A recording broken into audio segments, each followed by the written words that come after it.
friends, I am Dr. Ankita Singh Chakotia, PhD in Biotechnology. Also, I have qualified CSI and GRF with All India Rank 103. Today, we are going to discuss about the IPCC 6th Assessment Report.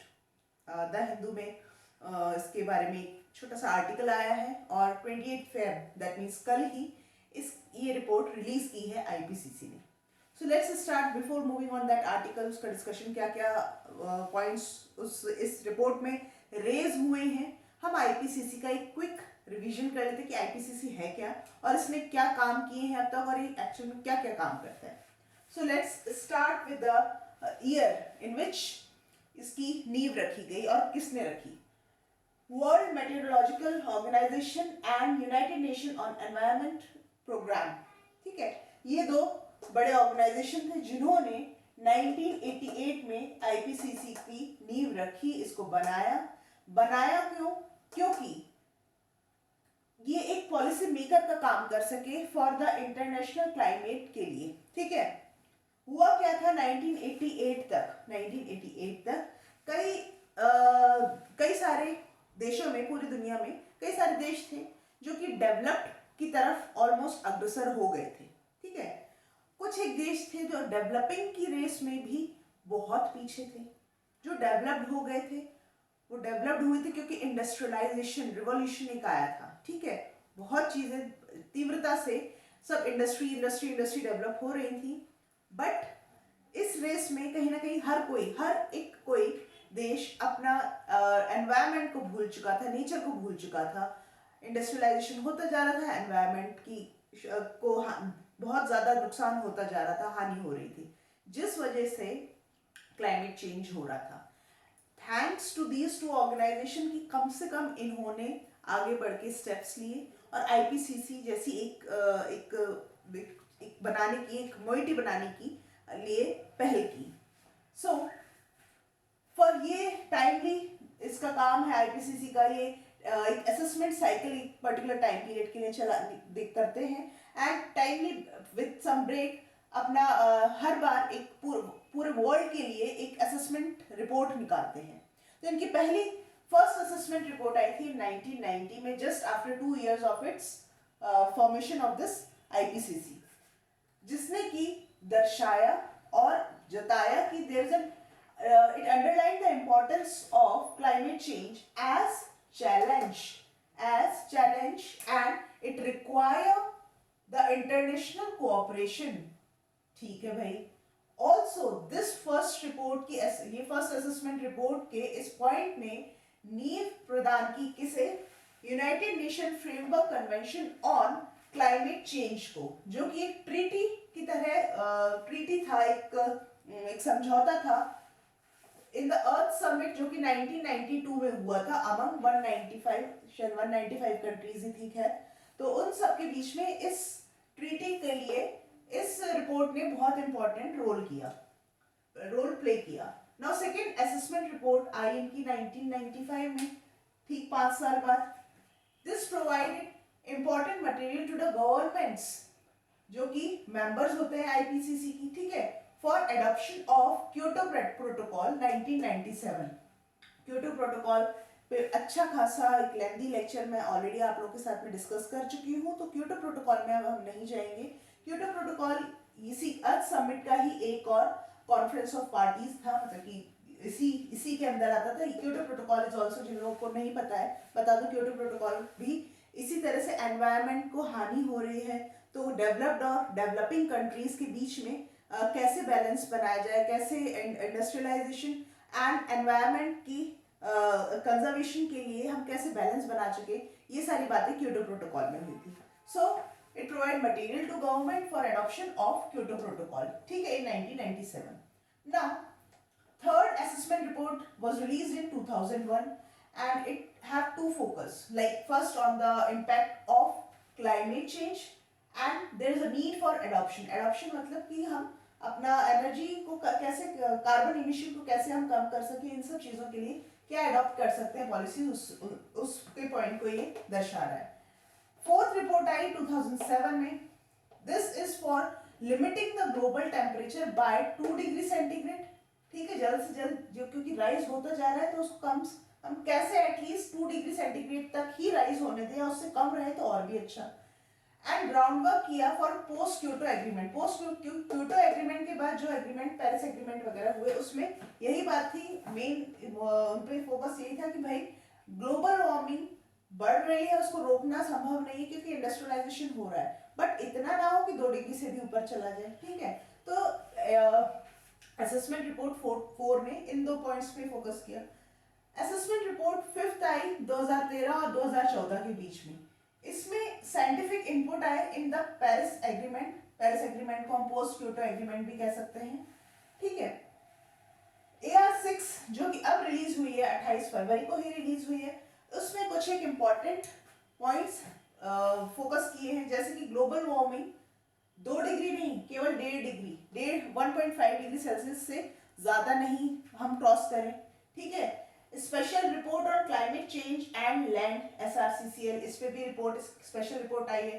दूसरा special report on ocean and cryosphere in a changing climate. Cryosphere समझ, ocean तो समझते हैं, cryosphere मतलब जो धरती का वो हिस्सा जो कि बर्फ से ढका हुआ है, ठीक है, उसमें भी क्या चेंजेस आ रहे हैं क्लाइमेट की वजह से, उसको उसके ऊपर भी फोकस करना है। तो AR6 दैट इज IPCC की 6th असेसमेंट रिपोर्ट जो अभी कल ही रिलीज हुई है, उसमें इन तीनों पॉइंट को भी बहुत ही इंपॉर्टेंट बताया और इस पे फोकस किया है।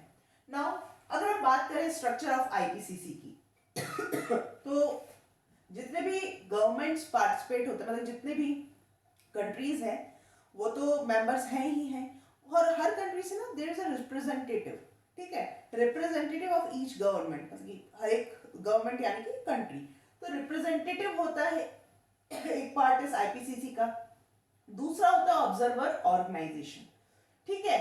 इन दोनों का काम क्या है, ये ब्यूरो ऑफ साइंटिस्ट मतलब कि सिलेक्ट करते हैं एंड अपॉइंट करते हैं in fact for duration of assessment cycle. Assessment cycle जैसे कि गैप था ना हर एक असेसमेंट रिपोर्ट के बीच में, इस असेसमेंट साइकिल के लिए ब्यूरो ऑफ साइंटिस्ट ये इलेक्ट करते हैं, मतलब सिलेक्ट करते हैं। नाउ ऑल्सो इनका क्या काम है कि ये नॉमिनेट करते हैं कुछ एक एक्सपर्ट्स को भी, इन एक्सपर्ट को ब्यूरो ऑफ साइंटिस्ट छटनी करते हैं, सिलेक्ट करते हैं एक्सपर्ट फॉर सो दैट ये एक्सपर्ट इस IPCC रिपोर्ट को प्रिपेयर कर सके, ठीक है। तो ये एक मेजर स्ट्रक्चर है, इन सब से मिलके IPCC का स्ट्रक्चर बनता है। अब बात कर लेते हैं AR6 में और क्या क्या इंपॉर्टेंट, 3 के अलावा और क्या precisely we talk about our nation, तो क्या बात हुई है हमारे नेशन से। देखिए अभी सिचुएशन तो गंभीर बताइए क्योंकि हमारे इंडिया में बहुत हालात अच्छे नहीं है क्लाइमेट चेंज को लेके। ग्लोबल वार्मिंग बढ़ रही है, ग्लोबली तो बढ़ रही है, इंडिया में भी उसका इम्पैक्ट देखा जा रहा है। अगर मुझे एनवायरनमेंट का मतलब अपने सराउंडिंग का टेम्परेचर लेना है तो सिंपल मैं थर्मामीटर लगा दूंगी, ठीक है, वो एक तरह से ड्राई एयर टेम्परेचर मुझे बताएगा।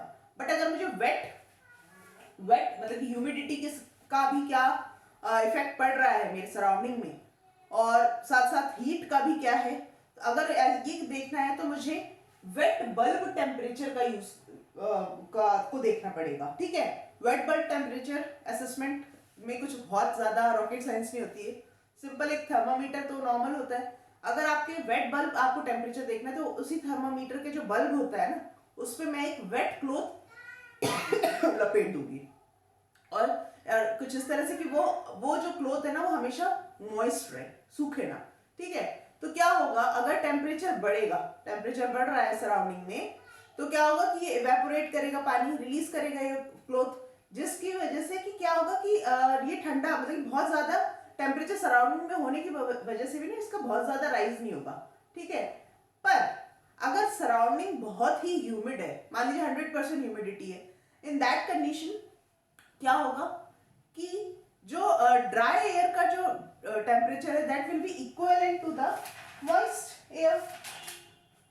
हाँ, ड्राई बल्ब का जो मेजर कर रहा होगा ना वो वेट बल्ब का भी सेम ही देगा, क्योंकि ऐसा क्यों हो रहा है, क्योंकि इवेपोरेशन नहीं हो पा रहा है, ह्यूमिड सराउंडिंग में 100% ह्यूमिडिटी है, तो ऐसी सिचुएशन थोड़ी सी मैटर ऑफ कंसर्न है।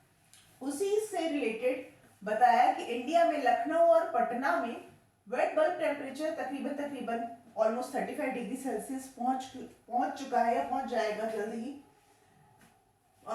भुवनेश्वर, चेन्नई, मुंबई, इंदौर, अहमदाबाद में वेट बल्ब टेम्परेचर 32 से 34 डिग्री होने को है। और दूसरे जो सिटीज है लाइक स्टेट्स हैं, Assam, Meghalaya, Tripura, west Bengal, Bihar, Orissa, UP, Chhattisgarh, Haryana and Punjab में this wet bulb temperature 30 degree तक पहुंचने वाला है। सिर्फ टेम्परेचर की बात क्यों करें, हम ग्लोबल सी लेवल की अगर बात करें और तो ये बिकॉज ऑफ क्योंकि आइस मेल्ट हो रही, ग्लेशियर्स मेल्ट हो रहे हैं कंटिन्यूसली, जिस वजह से ग्लोबल सी लेवल भी काफी इंक्रीज हो रहा है।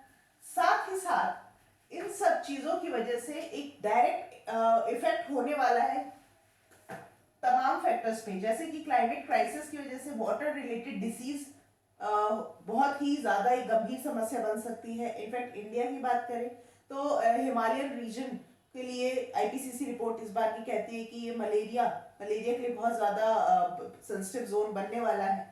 दूसरा, क्लाइमेट चेंज का डायरेक्ट इम्पैक्ट होगा फूड प्रोडक्शन पे, क्योंकि अगर ड्रॉट हुआ या फ्लड सिचुएशन बनती है तो उसका ऑफकोर्स हमारे एग्रीकल्चर पे असर पड़ेगा ही पड़ेगा।